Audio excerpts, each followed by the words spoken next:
Okay, I think we can go ahead and get started. My name is Davinna Ligons, and I am with Healing Made Whole. And today we're going to be talking about diet, nutrition, and intermittent fasting, and touch a little bit on stress, or at least the importance of managing stress. So, this is all about lifestyle changes. And so that's why the title is Strategy Over Willpower, because there is a method, a way of going about changing your lifestyle for success, because it's all about sustainability. So just as a disclaimer, I'm going to be talking about some health issues and such, and how they interface with disease and reversing and preventing disease. But please always talk to your doctor. This is general information about how our body naturally works. It's not meant to provide any kind of diagnosis. My pointer went out again, but that's okay. Any diagnosis or anything like that. So please always inform your doctor. And I like to say, if you are on any kind of medications or have any kind of diagnosis of any kind, making lifestyle changes will profoundly impact your body. So you always want to be in communication with your doctor. You know, oftentimes I meet people and they're like, oh, I just want to surprise my doctor. When I get into the doctor's office, I want them to see my numbers are drastically changed. And I'm like, no, you want to inform them, because how they manage you, whether it's with medication or other types of therapy, is going to be impacted what you do on a daily basis. So you want to be upfront with them. So as we get started, I have some questions that I want you to think about as we move along.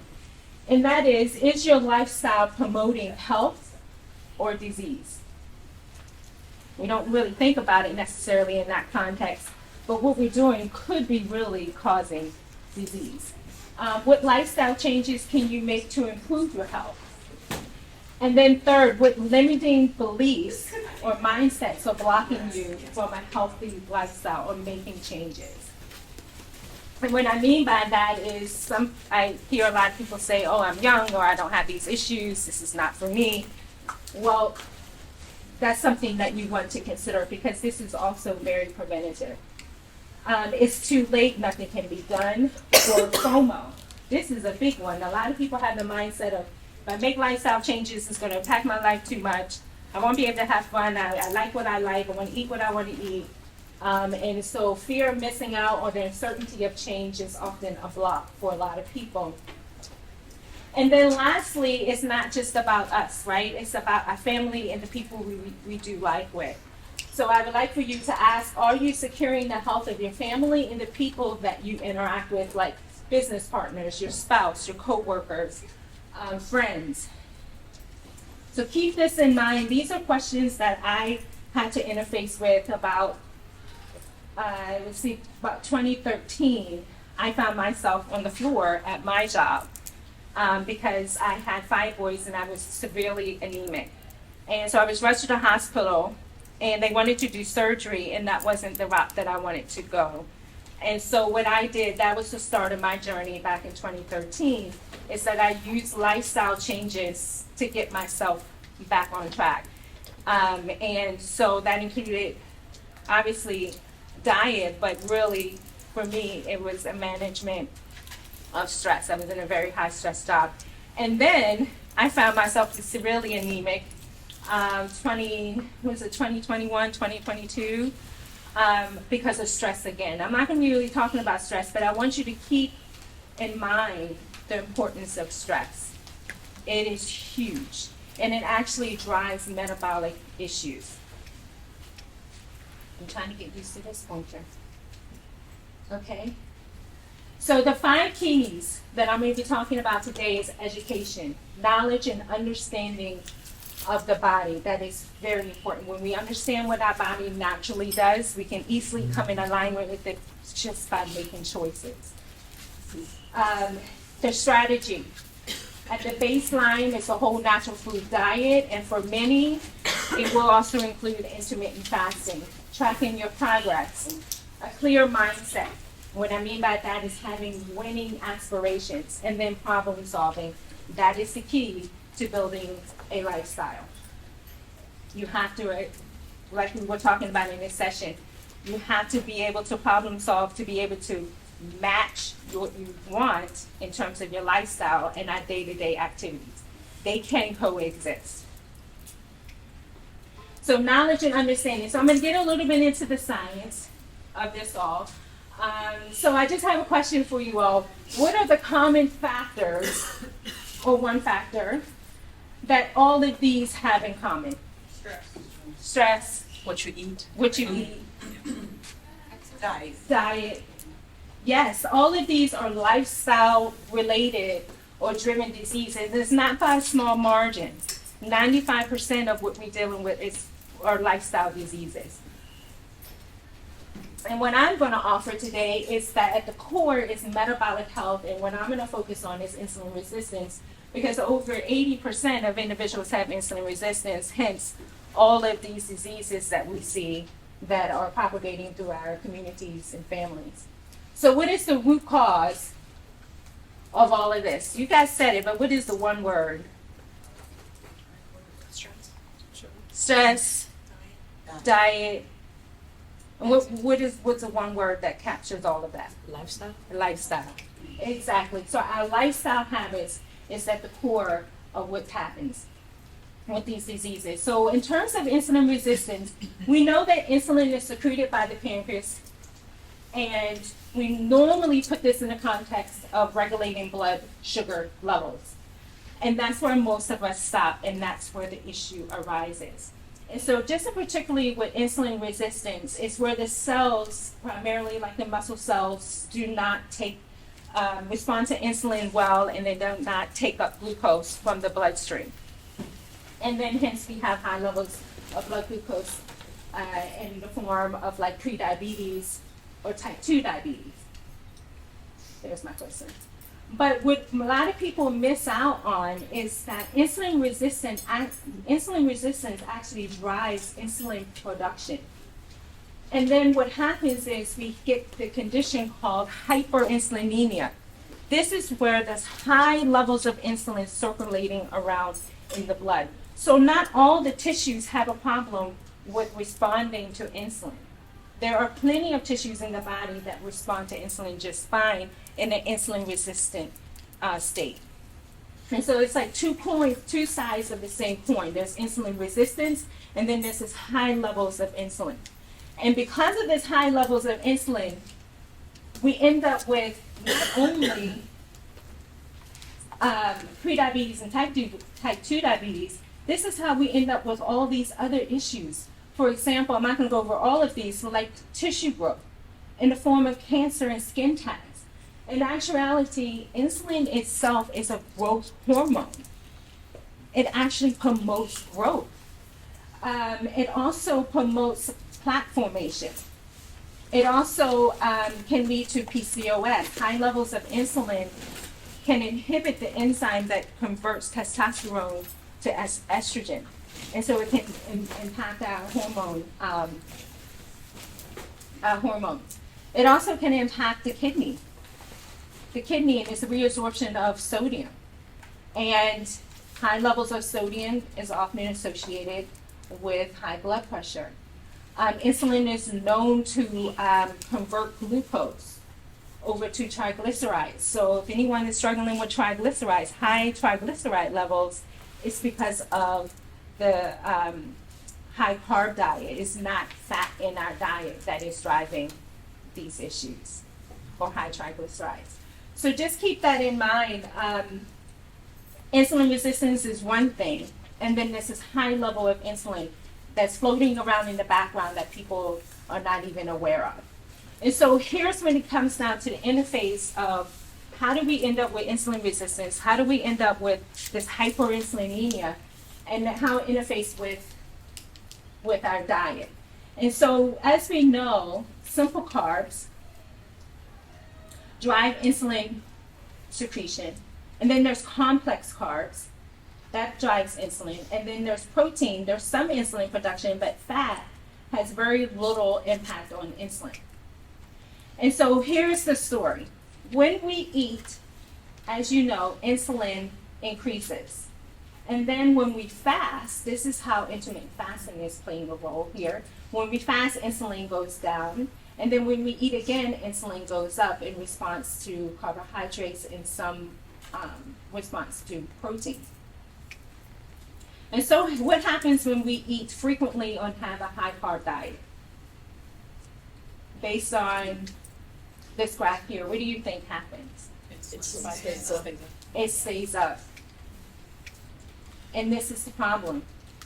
This is what drives insulin resistance. And like I said, over 80 to 90 some percent of the individuals have this. This is the background or the root cause for many of the lifestyle related diseases.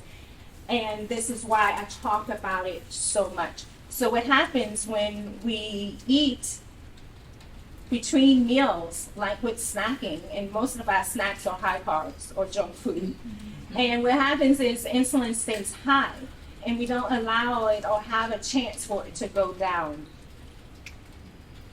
And so here's this how it kind of goes together with our lifestyle. It's a lot of arrows on here, but let me walk it through with you. So in many cases, we have an ultra-processed carbohydrate diet. Most of the ultra-processed foods are high carbs. And there are snack food, so we end up with snacking. And what happens is that drives blood glucose levels. And then that drives insulin. And then of course, insulin feeds back to insulin resistance. This is like a vicious circle here. And then one of the things that insulin does is that it puts a lock on your stores of energy. So when you have high levels of insulin, you cannot burn energy or fat stored on the body. And we all know we have some fat stored on the body. And so, but if the insulin is high, the fat cannot be burned. And so we end up hungry again because our body has a basic metabolic rate to it. It has to have energy just for you to breathe, to talk, to blink your eyes, to move, to run, to walk. We have to use energy. And so the only way it can get energy now, because if insulin is high, and like I said, a lot of people, it's very high, it drives hunger. And then we end up eating again. And then this cycle keeps going. And this is why we want to break or reverse insulin resistance. We want to create a state of insulin sensitivity so it's not driving this behavior of eating. So there is a biology to wanting to eat more frequently, but you have to understand, or we, including me, the root cause. And if we get trapped in this circle, this is how disease and disorders come about. And so this is what I'm talking about here, where I call it the 5 Ds. This vicious circle here, we end up with some kind of distress, disorder, disability, disease, and death. And I would say this death is premature for some individuals. It just doesn't have to be. I'm a strong component that if people really understood how what they're doing, their lifestyle, we could really get rid of and drastically reduce a lot of these diseases that we see happening in our families and ourselves and our communities. So just as a summary here, our lifestyle controls it all. And as I said in the beginning, 95% of our life, 95% of diseases are lifestyle driven. And so we want to understand whether our lifestyle is driving health or disease, and what you eat and how often you eat impacts health, and stress is very important. And so stress, I just want to drop a line here. What stress does is it keeps cortisol very high. And one of the things that happens with cortisol is that it's that flight or flight kind of thing. And whenever you're in a fight or flight, you have to have energy release, and that normally happens in the release of glucose. So you can run away, shield yourself, get ready to fight, or move. And so, but your body doesn't know that you're not in fight or flight. There's no imminent danger there. You're just stressed out about getting an assignment done, or you have a deadline that you have to meet. And what happens is the glucose stays high because of the high cortisol, and then insulin comes up. And then that's how you end up with the hyperinsulinemia. And that's how stress puts on weight, because it drives high levels of insulin. And that high levels of insulin drives the body to store. Insulin is a storage hormone. It tells the body to store everything that you eat. The carbs, the fat, it tells it all to put it away. So that's just a connection there. And I'm not going to talk much about it, but here, sleep deprivation, we all heard about sleep and how important it is. Sleep is critical. It is a major stressor and driver of insulin resistance. Just one night of not getting sufficient amount of sleep increases insulin resistance just by one night. Now imagine that being compound over years. And this is why sleep is so important. With my clients, we actually journal hours of sleep and quality of sleep. So keep that in mind. So in terms of the strategy is a whole natural food diet, and for some, intermittent fasting. And again, I want to highlight here, always talk to your doctor, especially if someone's on insulin. This is very important because that's going to change how you, the administration of insulin. Okay, so in terms of diet and lifestyle, did I skip a slide? Oh. Okay, so our first goal is to focus on how your diet impacts your body and overall health. I just have a quick question about this. How many of you are actually in tune with your body? You know when you eat the impact that it has. You're clear. And you know what foods, going into, I'm about to be exhausted. Yep. This food is about to do this to me. Yes. That is very important because there are some people out here who are not in tune with their body. And I say that is step number one. Focus on how the diet impacts your body, your mind. We know certain diets we're less focused. We don't have the clarity. This is all very important. Point number 2 is eat for nutrients first and taste second. We often eat for taste first and then nutrients second. And we got to get the order right. Now, I'm not saying that healthy food has to taste bad, no. But what I am saying is that our priority is to nourish the body and the mind. That is our responsibility. And we have to understand what we're eating, if it's nourishing or depleting our body. And the third point that I have here is remove ultra-processed food from the diet as a lifestyle. And I'm not saying this has to be perfect, but I am talking about by 80, 90, 95% of the time, our diet should be whole natural foods. And just as a indicator here, most of the ultra-processed foods that are in our diet have either added sugar or some type of starch or thickener or what have you, seed or vegetable oils, and some kind of refined processed grains. These are the 3 core ingredients in ultra-processed foods. So if you look at your labeling, if it has anything in here like this, added sugars, starches, potato starch, tapioca starch, all of this, you're dealing with ultra-processed food. And the last point that I like to make here is to make sure you have healthy fats in the diet, because we have been on this craze about low fat. Fat is your friend. Please eat fat. It helps you to keep satiated, but the fat has to be healthy. As I'm saying here, nuts, avocado, fish, natural fats even in meat. For example, 100% grass-fed, grass-finished meats that I recommend. Yes. Can you really trust the labels at just a regular grocery store that says the meat is grass-fed, no antibiotics? Is there a way to really tell? You can. I always ask at the counter what's going on. I've also gotten into ordering my meat, and it comes to me frozen. So I have a couple places, 3 places that I've ordered from now, and they actually have a website, and I can go and do my research on that. So that is a way that is a little bit more expensive. But, do the best that you can, because then that raises the issue of organic versus non-organic. I Obviously, organic is better, but then there's the cost issue. And so do the best that you can. And another thing that I'm not going to talk about, well, it comes up a little bit later, is that these kinds of choices, you know, the cost, the time, the shipping, all of these things to get your food, that's the issue of merging our life with these lifestyle changes. So yes. Okay. So, but in terms of these labels here, you know, there's no label on broccoli, there's no label on avocado, there's no label on pure fish. So whole natural food, we know what that is.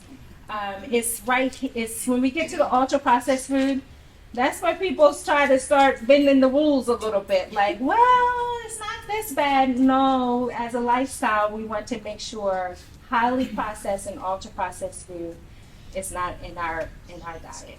So in terms of intermittent fasting, this is a very busy slide because I was like, if I say this, I have to say that. If I say this, I have to say that. So I'm just going to run through these.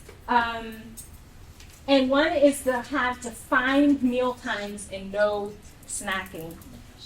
Defined meal times, this is the first place to start. Do not eat if you're not hungry. That may seem obvious, but oftentimes we eat when we're not hungry because it's a busy thing to do. And I have an example here. This is something that I figured out for myself. And that is as I would snack to eat. So if I'm busy working on my computer and I need to think and I'm problem solving, I would have something and I would literally eat to think. And then when I committed to intermittent fasting, I was like, wait a minute, I'm really not hungry. And what I had to do is replace the snacking with another habit. So now what I do to think, because I still have to think, I still have to process. So what I would do is I go look out in nature. I would go to a door, I would go to a window, I would go stand out in the sun, and I would stand there, and that replaced the food for me. So look at your behavior, because it's not always we're hungry, right? Also, hydration. Hydration is very important. Sometimes we're not hungry, but we really need to drink water instead of eating. Eat until you are just full, not overstuffed and having to unbuckle your belt. But eat until you are full. And this is so important, and it's under intermittent fasting. When we think about fasting, we're not eating. But you all, when you do eat until you are satisfied. Enjoy your food. Make sure there's sufficient amount of fat in there so that you will stay full and satiated. But enjoy when you do eat. This fasting is not counting calories or reducing calories or spreading calories out throughout the day. It's just taking a break. It's not starvation. It is a choice. And really what we're doing is we're balancing that feast and the fast. And it's a joy. I love intermittent fasting. And then as time goes on, once you have your defined meal times and there's no snacking, as time goes on, slowly start pushing back breakfast and eating dinner a little bit earlier. I highly recommend that you do not eat 3 to 4 hours before bedtime. And ideal bedtime should probably be around 10 o'clock. And so not eating after 6 o'clock at the latest. I highly recommend this. Eating too close to bedtime will impact your sleep. And I invite you to test that out. So years ago, when I first started intermittent fasting, I stopped eating at 3 and I felt great. But that means I was having 2 meals during my workday. And so then my last meal had to be after work. And so now what I'm doing now, the last couple of weeks, since I'm putting that back in, I'm not eating after 3 p.m. And you all, if I tell you to have the rest of my day, the kitchen is clean, to have the rest of my day after 3 o'clock and not thinking about food, it's a joy. It's freedom. It's so much freedom when it comes down to turning the plate down. So here, eating dessert. This is a big one. So we all like our dessert. And so here's the key to eating dessert. Is add your dessert right after your meal. Don't have your meal and then a year, well, maybe that works too, have it a year later. But have it don't have it an hour or 2 hours later. Because what's happening? Where's time? Yes. When you eat an hour or 2 after, you're spiking the insulin again. You're not allowing to come down and stay down and reversing that insulin resistance and allowing then your body to start burning the fat or the carbohydrate stores within your body. Okay? So that is a key. So I still enjoy my desserts. I may wait 5 or 10 minutes, but I'm not coming back an hour or 2 hours later. Okay, so this didn't come out too well, but I wanted to show you some of the foods that I eat because I eat very well and I enjoy my food. And one of the things that come about when you switch to a whole or a lifestyle that produces health intentionally is that you have to get in the kitchen, you have to start cooking. I don't eat out at restaurants much unless I'm with people, but I'm now to the point where I enjoy my own food more than going out. And so here's some cabbage soup, some other kinds of stews. You can't really see this. This is buffalo cauliflower here. I love salads.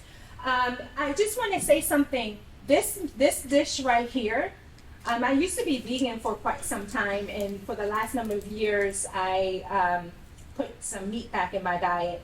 And this combination here, this is beef on top of a bed of salad with some berries. And I just want to say, find the click. Find the click what works for you. Your body will tell you this is good. And I can tell you, when I ate this, halfway through, I sat back and I looked and I said, oh, this is good for me. And I literally could feel my cells sucking up all of this. Now, it's early in digestion. So I don't know what I was exactly feeling, but my body was saying yes, and yes, and yes to this. So feel the click. Here's some other baked chicken. I really love my baked chicken. Fish cakes. Here's some oxtails. I love my oxtails. I make also bone broth, chicken broth. I make my own homemade stuff. It's just wonderful. Here's some eggs. I've gotten a little bit away from eggs here lately, but here's some eggs, more traditional breakfast style, like omelets with almond flour, pancakes. Almond flour has more fat and less carbs than regular flour, so this is an option here.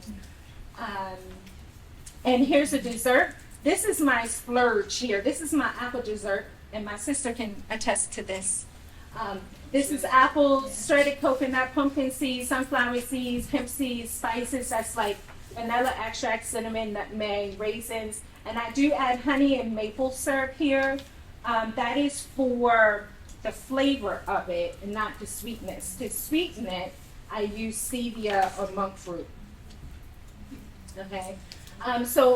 This is not low carb, but it's healthy, it's natural for me, and it's something that I have periodically. And it works well when you need to serve a dish to someone and they need something that tastes good. Like, everybody don't want what we eat, right? And then here's something very simple, just frozen banana and frozen mango that I just keep in my freezer, blend it up, and add a little bit of shredded coconut. And then here's just a beverage. This is hibiscus tea. And I soak it overnight, or steep it overnight, I should say, with ginger, cloves, and cinnamon. As you can see here, fresh ginger, cloves, and cinnamon. And then I sweeten it, if you need sweetening, with stevia or monk fruit. You have a question? Yep.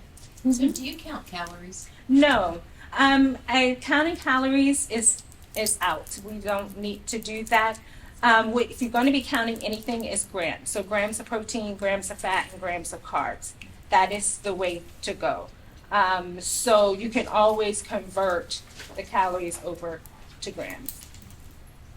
Because some of like nuts and avocado, they're very high in calories. So Nope, just focus on the fat and the protein that is in there. So tips here, I'm not going to go over this, but if someone wants to do a screenshot, you can. Another question.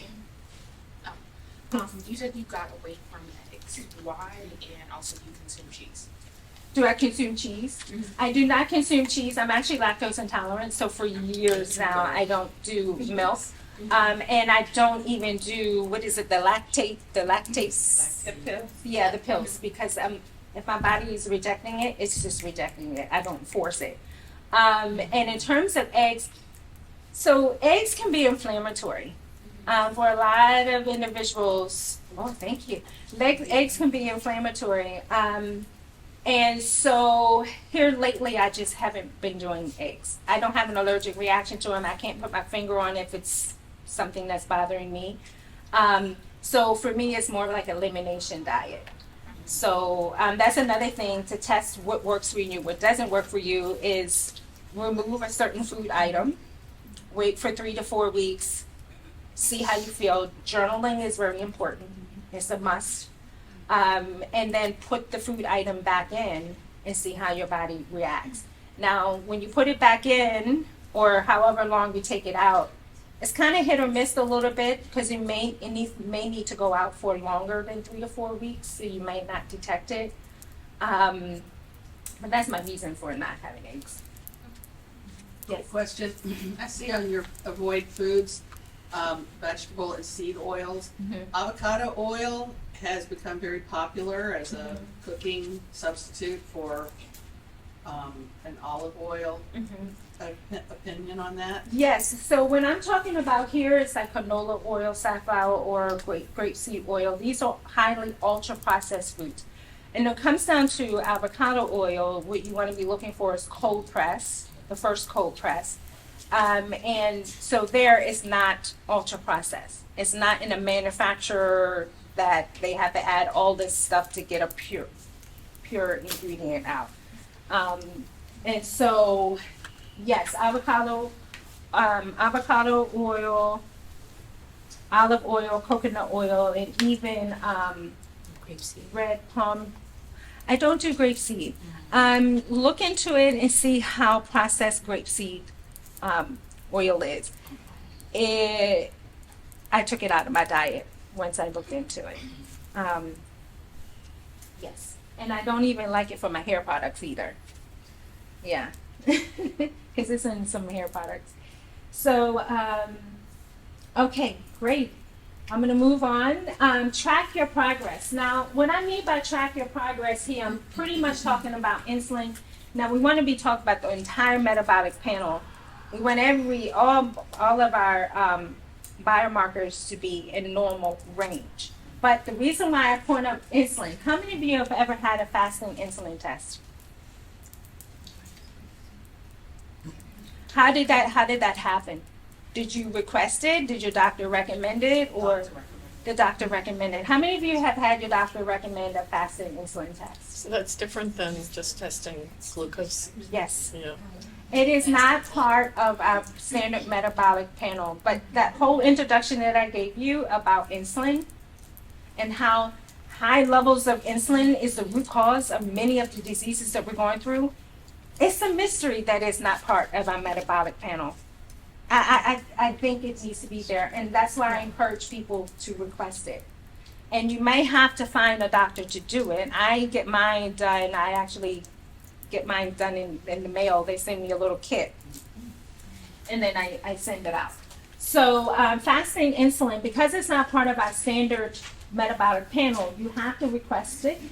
The HOMA IR test, it's basically the test of the fasting insulin with blood glucose levels. It just tells you how much insulin your body needs to have your level of blood glucose. And what I want you, to your point, to highly indicate this is critical.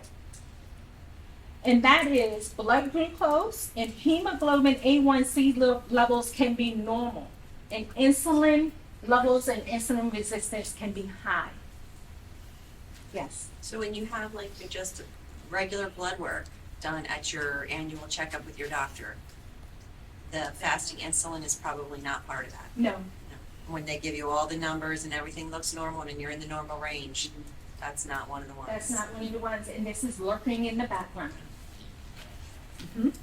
Is there anything in that normal blood test that would indicate to the doctor, like, hey, you should get that test, or it's totally under the radar? So if you have high levels of blood glucose, if you have high hemoglobin, A1C, you definitely have insulin resistance. Most of the time, because that's the root cause. That's what happens when you have insulin resistance. You end up with prediabetes. at some point, which then becomes type 2 diabetes. If you have high triglyceride levels, that's likely indicator of insulin resistance. You have abdominal fat, that's an indicator. But for those of you who have all this normal, which we're working to it, that's the goal. We want to have a normal metabolic blood panel. We want to have a good waist size, let me get to in a second. But even with all that is normal, when you get to that point, make sure you test that your fasting insulin levels are good. Just keep that in mind. So here's the waist circumference part. So what I talked about is we have to go to the doctors.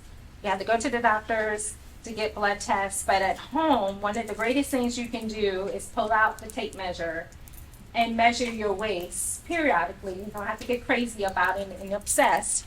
And make sure your waist is ideal. Why do we say that? Because it is a great biomarker of health and longevity, because it tells us about how you are storing or managing the fat in your body.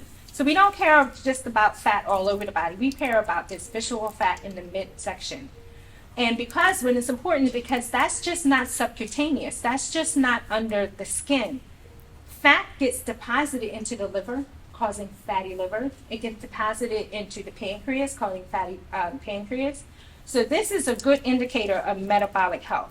And this is something that you can do at home. And so having a waist of less than 35 inches, waist to height ratio, so your waist circumference should be less than half your height.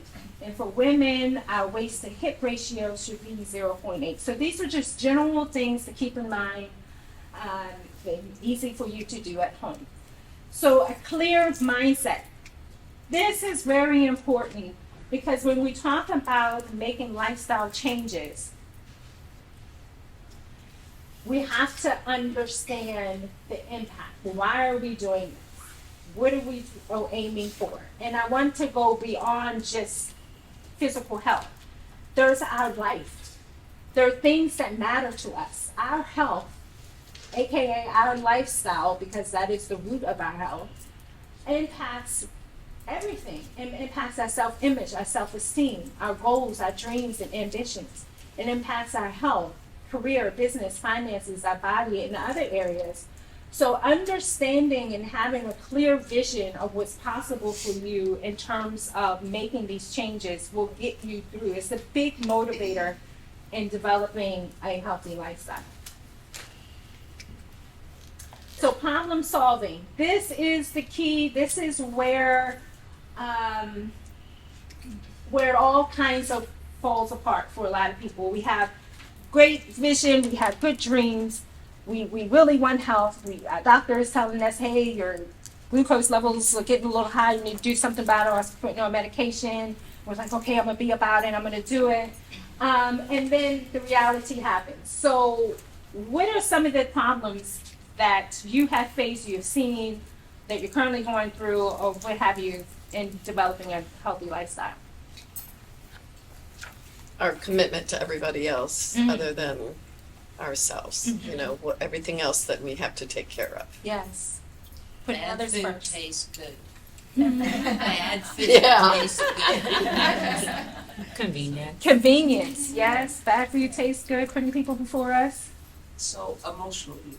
Emotional eating, yes. Social. Prioritize your family over you. Yes. The social eating in the office and like social eating on weekends. Mm-hmm. Yes. And so this is what I highlighted here. These are the hurdles. And you all hit it all on the spot. Convenience, to try to match up busy schedules, the cost of food, time to learn new recipes, family dynamics, food preparation time, food addiction, preference of food, cultural and social influences, the mindset. You know, this is a big one. I hear people say, well, who said I can't have this? Well, where's that? Show me. Where's the science? And it all comes down to what drives our behavior. And that's also a part of the emotional eating that you all mentioned. And so it doesn't have to be the healthy lifestyle or our life. It can be and. We can put these together. And the key here is problem solving. As issues arrive, we have to figure out how to interface that now with our life. And the big one is travel and vacation. A lot of people are like, well, what do I eat when I'm on vacation? I'm not cooking, I'm not bringing food with me. You know, all that's supposed to stay at home. And so this is huge. Social activities, and such. So in terms of a plan and consistency, start anywhere, start somewhere. Things change with time. Your preferences, your taste buds, especially as you start feeling better, you're like, oh yeah, I don't want that. A healthy lifestyle requires addressing problems. It's very important. And I want to say that failure and setbacks, and I put it in parentheses because I don't believe in failure and I don't believe in setbacks on this journey, because every turn there is a learning experience. And so it comes with the package. And so just assess the issue as they come up, develop a plan, test the plan, put it to work. And that includes testing the recipe out to your family, your kids, like does it work for them? You know, there's a lot of testing here. Revise the plan, implement, and then repeat. It's a lot of repeating. It's a lot of trying to figure it out. And I'm going to start moving a little bit faster because I want to save time for question and answer. And I like to say that in terms of exercise for stress management and not weight loss. Here's a quote. Inactive people are not only in poor condition for dealing with physical problems, they are frequently also in poor psychological condition for coping with the distress that accompany change. And frankly, in this book, he says, or it's a group of authors, but they say, if you're too busy to exercise, you're too busy. Exercise has to be a priority. And I have a sister who's a psychologist, and I asked her about this. I'm saying, is this really true? And she said that when her clients have an exercise routine, the strategies that she's trying to implement or the changes that they're trying to implement in their life come a lot easier. And they actually report back to her, like, oh wow, going to the gym on the regular really helps. So I encourage you to exercise for stress management. My life would not be what it is if I did not have my daily walks. This is a meditative, mindful walk that I do on a daily basis. Priceless. And just as a bonus, do not ignore the signs in your body. And many of us, and we were talking about it in the open session, many of us, our body is screaming out. It's saying something to us. And we just keep pushing through and pushing through. And then there's also other symptoms, things that we actually know, medical test results, worsening of disorders and disease, health not getting better.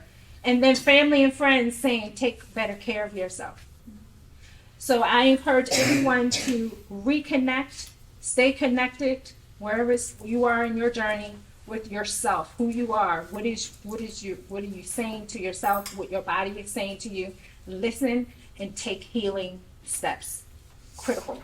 And this is a quote that I always say, do not wait until crisis to make lifestyle changes. Oftentimes, that's the thing that get us moving. No, let's be proactive. We don't have to wait until the stroke. I'll give you an example. So I post a lot on my social media, and I had posted a video about type 2 diabetes and how it is reversible, and the stuff that you can do to actually make a healthy state, bring about health. A wife posted the video, shared it to her husband. I didn't know his condition. I haven't had a personal contact with him. About a month or 2 months later, he had a stroke. There's a picture of him in the hospital. Now, I assume he had type 2 diabetes. I don't know, but there was something in my video that I said that she thought that he needed to hear. And so I don't know what's going on with him, but I'm looking at all of you, and I look at myself every day in the mirror, and I say, we're going to take action here, today, and now. I'm not going to wait until the issue. That's what happened to me in 2013 when I was on the floor and couldn't barely stand up. That was a wake-up call to me. And you'll be surprised. A lot of people have wake up calls and they still don't do it. It's not worth it. We're talking about preventable and reversible stuff. That's in our control. That's the good part, right? Yeah. That it's in our control. It's tangible. And it's free. I mean, the only expensive part here is the whole natural food. I will say it's more expensive than ultra processed food. But when we get down to it, taking a walk, going outside and getting some sunshine. I'm big on putting my feet on the earth. Mindfulness, a lot of this stuff is free. Not eating is free. Like, yeah. So here's some take-home points. I went through all of these. I'm not going to reiterate it, but excuse me because we're running late. But this is my baby. This is what I absolutely love to do. And these are the three big components: natural diet, fasting, and stress control. And these are all the elements that I strive people to just implement on a regular basis. Even this rest day. How many of you have a rest day? Where you just shut it down, everybody knows you're not answering any emails. It's 24 consecutive hours of rest. Wow.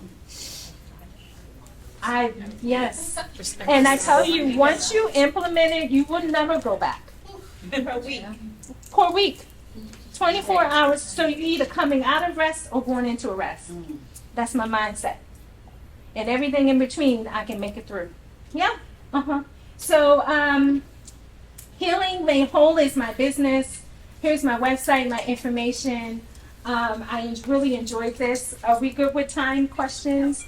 3 minutes. We have a couple minutes left just to have general question and answer. So I have a quick question. So and I was talking to Marsha about this. I exercise in the morning, so I get up at 5 a.m. Oh, good. And I'm usually hungry, right, when I finish exercising. I don't know if I can wait to 10 or 11 o'clock. What would you suggest to get me through that day? So, it's good that you exercise in a fasted state.